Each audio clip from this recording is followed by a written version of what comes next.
ஆண்டவரும் இரட்சகருமாகிய இயேசு கிறிஸ்துவின் நாமத்தினாலே உங்களுக்கு என் அன்பின் வாழ்த்துக்கள். திருத்துவ தீர்க்கதரிசன ஊழியங்களின் சார்பாக இந்த நவம்பர் மாதத்திலும் உங்களோடு கூட கொடுக்கப்பட்டிருக்கிற இந்த வாக்குத்தத்தத்தின் படியே உங்கள் மத்தியில பேசும்படி தேவன் கொடுத்த நல்ல தருணத்திற்காக கர்த்தரை ஸ்தோத்தரிக்கிறேன்.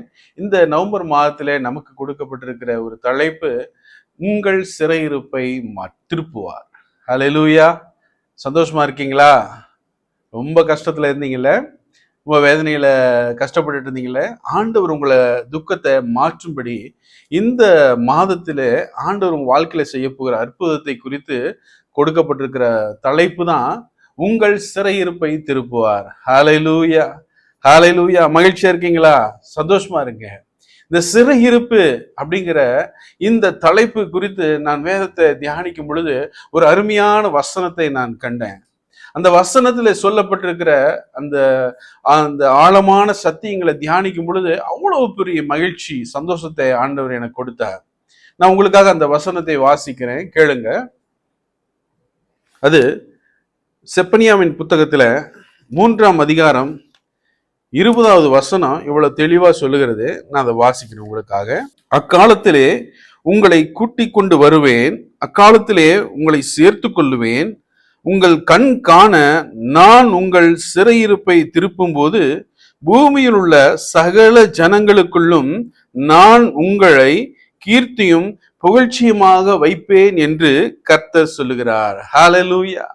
கர்த்தர் உங்களை பார்த்து சொல்லுகிறார். இந்த நவம்பர் மாதத்துல ஆண்டவர் உங்களோடு கூட பேசுகிற இந்த அருமையான ஒரு வார்த்தை, உங்கள் சிறையிருப்பை ஆண்டவர் திருப்ப போகிறாராம். சிறையிருப்புங்கிறது என்ன? சிறையிருப்புங்களுடைய அனுபவம் எப்படிப்பட்டதா இருக்கும்? ஒரு தனிமையாக்கப்பட்ட ஒரு நிலை. அன்பானவர்களே, கடந்த காலங்களே நீங்க நல்ல ஒரு சந்தோஷமா மகிழ்ச்சியா உற்சாகமா இருந்திருப்பீங்க. அது எல்லாம் சூழ்நிலையும் மாறி போய் இன்னைக்கு சிறுமைப்படுத்தப்பட்ட ஒரு நிலைமையில, தனிமையாக்கப்பட்ட ஒரு நிலைமையில, வெட்கம் அனுபவித்து கொண்டிருக்கிற நிலையில, துக்கமும் சஞ்சலமும் உங்களை ரொம்ப சிறுமைப்படுத்தி கொண்டிருக்கிற நிலையில தான் நீங்க இருந்து கொண்டிருக்கிறீங்க. அந்த நிலைமையை தேவனாகி கர்த்தர் மாற்றுவதற்காகத்தான் ஆண்டவர் இந்த நாளில உங்களோடு கூட இந்த வார்த்தையின் மூலமாக பேசி கொண்டிருக்கிறார். நீங்க ரொம்ப காலமா கஷ்டப்பட்டு கொண்டிருக்கிறீங்க. ரொம்ப காலமா உங்களுடைய வாழ்க்கையில ஒரு முன்னேற்றமே இல்லையே, ஒரு பெருக்கமே இல்லையே, நான் ஏன் இவ்வளவு சிரமப்பட்டு ஒரு குறுகிய வட்டத்துக்குள்ள என்னுடைய வாழ்க்கை அடங்கிருச்சு, இவ்வளவுதான் என் வாழ்க்கையா, இவ்வளவுதான் என்னுடைய முன்னேற்றமா, இவ்வளவுதான் என்னுடைய லட்சியமா, இவ்வளவுதான் நான் கர்த்தருக்காக செய்ய வேண்டிய காரியம் இருக்குதா அப்படின்னு சொல்லி சிறுமைப்பட்ட நிலையில நீங்க இருக்கிறீங்களா? உங்களை பார்த்து தான் ஆண்டவர் சொல்லுகிறார், உங்கள் சிறையிருப்பை திருப்ப போகிறார். ஹல்லேலூயா. இந்த வசனத்தை விசுவாசிங்க, இந்த வார்த்தையை விசுவாசிங்க. வேத வசனம் சொல்லுகிறது, கர்த்தர் உங்கள் சிறையிருப்பை திருப்ப போகிறாராம். அது உங்க கண் காண அதை திருப்பும் பொழுது அந்த வேலை வர்றப்போ அது எப்படி இருக்குமா? சகல ஜனங்களுக்குள்ளும் நீங்க புகழ்ச்சியானவர்களாக, கீர்த்தி நிறைந்தவர்களாக, உங்களை மேன்மையா ஆண்டவர் கொண்டு போய் வைக்க போகிறாரா. ஹல்லேலூயா. அது எப்போ? இந்த மாதத்துல, இந்த நவம்பர் மாதத்துல உங்களுடைய சூழ்நிலை அப்படியே தேவனாகி கர்த்தர் மாற்றி, நீங்க துக்கப்பட்ட நிலையெல்லாம் மாறி போய், நீங்க சஞ்சலப்பட்ட நிலையெல்லாம் மாறி போய், நீங்க சிறுமையாக்கப்பட்ட நிலையெல்லாம் மாறி போய், நீங்க வெக்க அனுபவிச்ச நிலைகளெல்லாம் மாறி உங்களுடைய வாழ்க்கை அப்படியே தலைகீழாக மாறப்போகிறது. தலைகீழாக மாறப்போகிறது. இன்னும் பெருக்கமான ஒரு புகழ்ச்சி உங்க வாழ்க்கையில வரப்போகிறது. பெருக்கமான ஒரு ஆசீர்வாதம், ஒரு உயர்வு, ஒரு மேன்மை, ஒரு கனம் ஆண்டவர் உங்க வாழ்க்கையில இந்த நவம்பர் மாதத்துல கொடுக்க போகிறார்.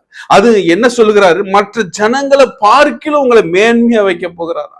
எல்லாரும் காட்டிலும் சிறந்தவர்களாக உங்க வைக்க போகிறாராம்.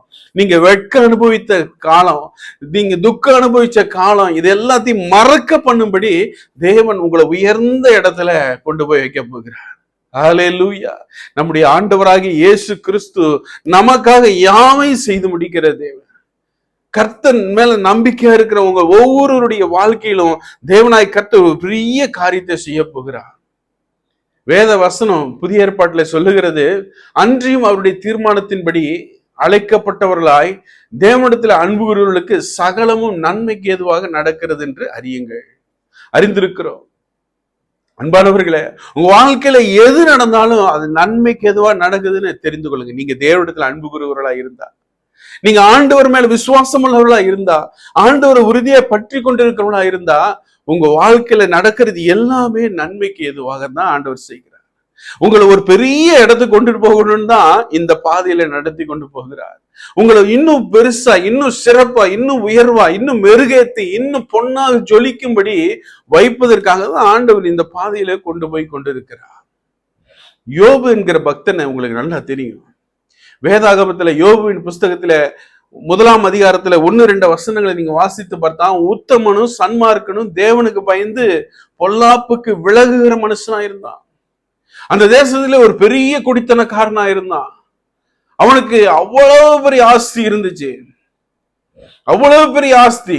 7000 ஆடுகளாம், 3000 ஒட்டகங்களாம், 500 ஏர்மாடுகளாம், அவனுக்கு 500 கழுதைகள், இப்படி ஏகப்பட்ட சொத்து, திரளான வேலைக்காரங்க, இவ்வளவு சொத்து, 7 பசங்க, 3 பெண்கள். எவ்வளவு பெரிய குடித்தனக்காரனா இருந்திருக்கான் பாருங்க. அவன் வேதத்துல ஆண்டவர் அவனை பார்த்து சொல்லுகிறார், உத்தமன். அவன் உத்தமன்னு சொல்றான். இப்படிப்பட்ட ஒரு வாழ்க்கை வாழ்ந்து கொண்டிருந்த மனுஷன், பொல்லாங்கன் பிசாசு அவனுடைய வாழ்க்கையை சோதித்து பார்க்கிறான். இவன் உத்தமனா இருக்குன்னு நீங்க சொல்றீங்களே, இவனுக்கு இந்த கஷ்டத்தெல்லாம் கொடுத்து பார்த்தா இவன் உத்தமனா விளங்குறானா பாருங்க அப்படின்னு சொல்லி ஆண்டவர்கிட்ட சொல்லும் போது, நீ சோதிச்சு பாரு, அவனுடைய ஜீவனை எடுக்காத அப்படின்னு சொல்லி, அதுக்கு மட்டும் நான் உனக்கு அனுமதி கொடுக்க மாட்டேன்னு சொல்லி அவனுக்கு செய்யறாரு. பிசாசு என்ன பண்றான், அவனுடைய சொத்து அத்தனையும் அழிஞ்சு போகும்படி செய்யறான். அவனுடைய 7000 ஆடுகளை எடுத்துட்டு போயிடுறாங்க, 3000 ஒட்டகங்களை எடுத்துட்டு போயிடுறாங்க, 500 ஏர்மாடுகள் எடுத்துட்டு போயிடுறாங்க, 500 கழுதைகளையும் எடுத்து கொண்டு போயிடுறாங்க. அவனுக்கு இருந்த வேலைக்காரங்க எல்லாரும் அவனை விட்டு போயிடுறாங்க. அவன் மனைவி முதற்கொண்டு அவனை வெறுக்கிற நிலைக்கு தள்ளப்படுறாங்க. அவன் ஆசையா அன்பா வளர்த்த அன்பு குழந்தைகள், பிள்ளைகள், 7 பசங்க, 3 பெண்கள் எல்லாம் ஒரே நாள்ல இறந்து போயிடுறாங்க. எவ்வளவு பெரிய துக்கம். நல்ல ஒரு நிலையில இருந்துட்டு சிறுமைப்பட்ட நிலைங்கிறது இதுதான். நீங்க ஒரு நாள் நல்ல ஆசீர்வாதமா இருந்தீங்க, ஏனோ தெரியல இப்படிப்பட்ட நிலையில நான் வந்து தவிக்கிறேனே, என் வாழ்க்கை ஏன் இப்படி ஆச்சுன்னு சொல்லி புலம்பி கொண்டிருக்கிறீங்களா? உங்களை பார்த்து ஆண்டவர் சொல்லுகிறார், உங்கள் சிறையிருப்பை மாற்றுகிறார். உங்க சிறையிருப்பை ஆண்டவர் இந்த மாதத்துல மாற்ற போகிற நம்பிக்கையோட இருங்க. இந்த வார்த்தை விசுவாசிங்க. ஆண்டவர் உங்களுக்காக, உங்களை தேடி இந்த வார்த்தை வந்து கொண்டிருக்கிறது. உங்க வாழ்க்கையில ஒரு பெரிய மாற்றத்தை ஆண்டவர் இந்த மாதத்துல செய்ய போகிறார். உங்க வாழ்க்கை அப்படியே திரும்ப போகிறது. உங்க துக்கம் மாறப்போகிறது, உங்க சஞ்சலம் மாறப்போகிறது, உங்க வெட்கம் மாறப்போகிறது, உங்களுடைய தனிமை மாறப்போகிறது. பிரியமானவர்களே, தேவனாகிய கர்த்தர் இந்த மாதத்துல ஒரு பெரிய அற்புதத்தை ஆண்டவர் உங்க வாழ்க்கையில செய்ய போகிறார். விசுவாசிங்க. யோபு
ஒரு குறையும் சொல்லல.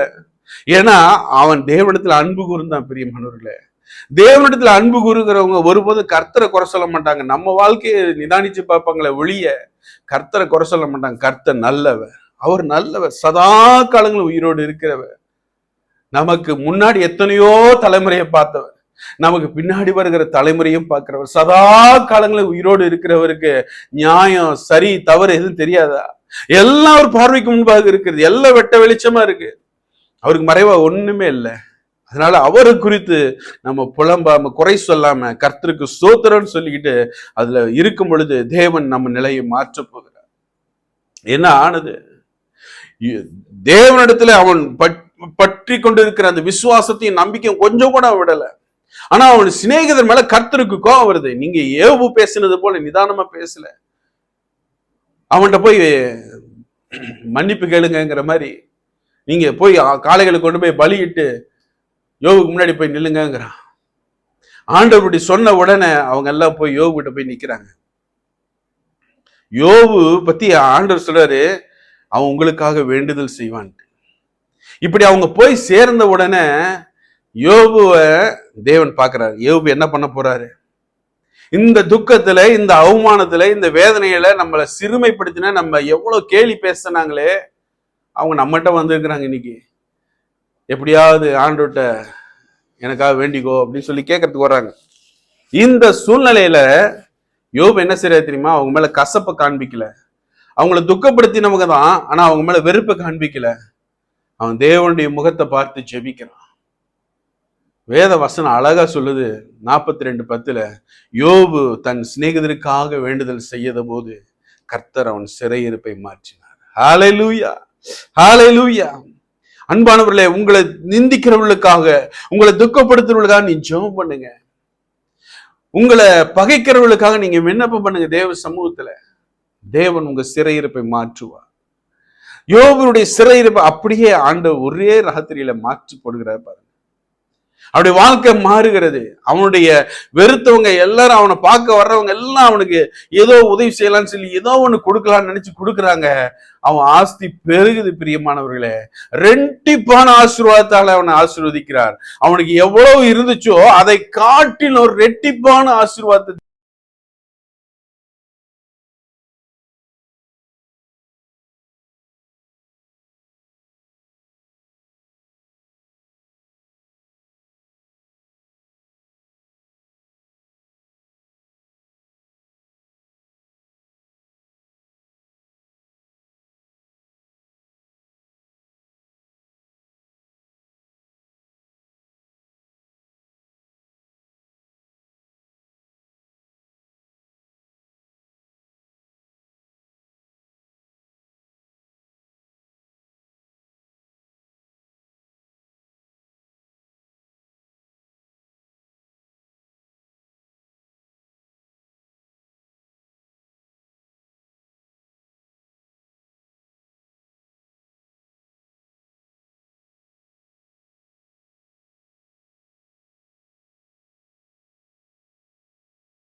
கர்த்தர் நல்லவர். அது எப்படி மாற்ற போகிறாரா?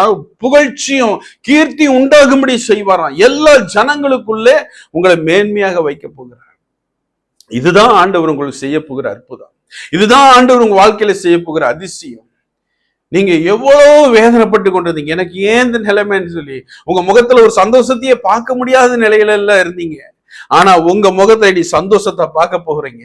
உங்க முகத்துல மகிழ்ச்சியை பார்க்க போறீங்க. என்ன இவ்வளவு சந்தோஷமா இருக்கீங்க? என் ஆண்டவர் என் வாழ்க்கை எப்படி மாத்திட்டாருங்க. என் ஆண்டவர் என் வாழ்க்கை இவ்வளவு ஆசீர்வாதமா நன்மை நிறைந்ததா மாத்திட்டாரு. கர்த்தர் எனக்கு புதிய பாதையை திறந்து கொடுத்திருக்கிறாரு. எனக்குன்னு ஒரு புதிய பிசினஸ் ஓபன் பண்ணி கொடுத்திருக்கிறாரு. எனக்குன்னு ஒரு குடும்பத்தை கர்த்தர் நியமித்து கொடுத்திருக்கிறாரு. எனக்குன்னு ஒரு உத்தியோகத்தை, ஒரு வருமானத்தை ஆண்டவர் ஏற்படுத்தி விட்டார். என்னுடைய துக்க நாட்கள்லாம் முடிஞ்சு போச்சு, இனிமே கடன் பிரச்சனை தீர்ந்து போச்சு அப்படின்னு சந்தோஷப்படுகிற நிலையில கர்த்தர் உங்களை உருவாக்க போகிறார், உங்களை மாற்ற போகிறார். அந்த மாதம் தான் இந்த மாதம். உங்களுடைய துக்க நாட்கள் எல்லாத்துக்கும் முடிவு வரப்போகிறது. இந்த நவம்பர் மாதத்துல ஒரு அற்புதத்தை பார்க்க போறீங்க. விசுவாசிங்க, கர்த்தருக்கு ஸ்தோத்திரம்னு சொல்லுங்க. கர்த்தர் நிச்சயமாக அதை செய்ய போகிறார். நம்ம எல்லாரும் கண்களை மூடி ஆண்டவர் சமூகத்துல நன்றி சொல்லி ஜெபம் பண்ணலாம். அன்பு தகப்பனே, இந்த அருமையான வேளையிலே சுவாமி, இந்த வார்த்தைகளை கேட்டுக்கொண்டிருந்த அன்பு சகோதர சகோதரிகள், நண்பர்கள் யாவரையும் உடைய ஆணி வாய்ந்த கரங்களுக்குள்ளே ஒப்பு கொடுக்கிறேன் சுவாமி. கர்த்தாவே, இந்த கேட்டுக்கொண்டிருந்த ஒவ்வொருடைய வாழ்க்கையில் இருக்கிற சிறை இருப்புகளை இந்த மாதத்திலேயே அப்பா, இதை கேட்டுக்கொண்டிருக்கிற அதே நாளிலே அவருடைய சிறை இருப்பு மாற்றப்பட்டதாக அவர்கள் கருதத்தக்கதாக அற்புதம் நடக்கட்டும், அதிசயம் நடக்கட்டும், குழந்தை இல்லாத சூழ்நிலை மாறட்டும், அவமானப்பட்ட சூழ்நிலை மாறட்டும், கடன்காரர்களுக்கு முன்பாக வெட்கப்பட்ட நிலை மாறட்டும், இவருடைய தலை நிமிரட்டும் ஆண்டவரே, இவருடைய வேதனைகள் மாறட்டும் ஆண்டவரே. உமது பிள்ளைகளுடைய எதிர்காலத்தை பிரகாசிக்க பண்ணும்படியாக அநேக ஜனங்களுக்கு மத்தியிலே இவர்கள் தலையை உயர்த்துவீராக, இவர்களுடைய எல்லைகளை விரிவாக்குவீராக, இவர்களுக்கு இது பெருக்கத்தின் மாதமாக மாற்றி தருவீராக என்று சொல்லி ஜெபிக்கிறேன். நஷ்டப்பட்ட நிலைகள் எல்லாம் மாறட்டும். இனி பெருக்கமான சூழ்நிலை, ஆசீர்வாதமான சூழ்நிலை, கிருபைகள் நிறைந்த சூழ்நிலை உருவாக்கும். இனி வியாதிகள் குடும்பத்தில் இருக்கக்கூடாது. வியாதிகள் இயேசு கிறிஸ்துவின் நாமத்தினாலே சரீரத்திலிருந்து எடுத்து போடப்படட்டும். அற்புத சுகம் நஸ்ரேனாகிய இயேசு கிறிஸ்துவின் நாமத்தில் ஒவ்வொரு சரீரங்களிலும் உண்டாகட்டும் என்று சொல்லி ஜெபிக்கிறேன். காது கேட்காதவர்களுக்கு காது கேட்கட்டும், கண் தெரியாதவர்களுக்கு கண் தெரியட்டும் சுவாமி. உடல் உறுப்புகளில் இருக்கிற எல்லா பலவீனங்களும் இயேசு கிறிஸ்துவின் நாமத்தில் அந்த சரீரத்திலிருந்து பலவீனம் மாறுவதாக கர்த்தர் தமது பலத்தால் அவர்களை நிரப்புவாராக என்று சொல்லி ஜெபிக்கிறேன். அப்படியே ஒவ்வொருவருக்கும் அற்புதம் செய்யுங்க ஆண்டவரே. எந்த பிரச்சனையில அவங்க இந்த வார்த்தை கேட்டுக்கொண்டிருந்தாலும் அவங்க துக்க நாட்கள் முடிந்து போய் நன்மையான நாட்கள், சந்தோஷம் நிறைந்த நாட்கள், மகிழ்ச்சி நிறைந்த நாட்களாய் உருவாக்கி தாரும் என்று சொல்லி ஜெபிக்கிறேன். சபைகள் விரிவாகட்டும் ஆண்டவரே. ஆத்துமாக்கள் கொள்ளையாடின பொருளாக ஆதாயம் பண்ணட்டும் ஆண்டவரே. திரள் கூட்ட ஜனங்கள் உம்முடைய மந்தையிலே சேரட்டும் என்று சொல்லி ஜெபிக்கிறேன். ஆண்டவரே, உமக்கு மகிமை உண்டாகட்டும், மகிமை உண்டாகட்டும், மகிமை உண்டாகட்டும். இந்த வேண்டுதல்களையும் விண்ணப்பங்களையும் கேட்டு அப்படியே நீ சொன்ன வாக்குத்தத்தத்தின்படியே நிறைவேற்ற போகிறதற்காக உமக்கு நன்றி செலுத்துகிறேன். ஒவ்வொருவரையும் ஆசீர்வதியும், ஒவ்வொருவரையும் ஆசீர்வதியும். இயேசு கிறிஸ்துவின் அதிகாரமுள்ள நாமத்தில் ஸ்தோத்திரித்து ஜெபிக்கிறேன் நல்ல பிதாவே. ஆமென், ஆமென். God bless you all. God bless you all. கர்த்தருக்கு ஸ்தோத்திரம்.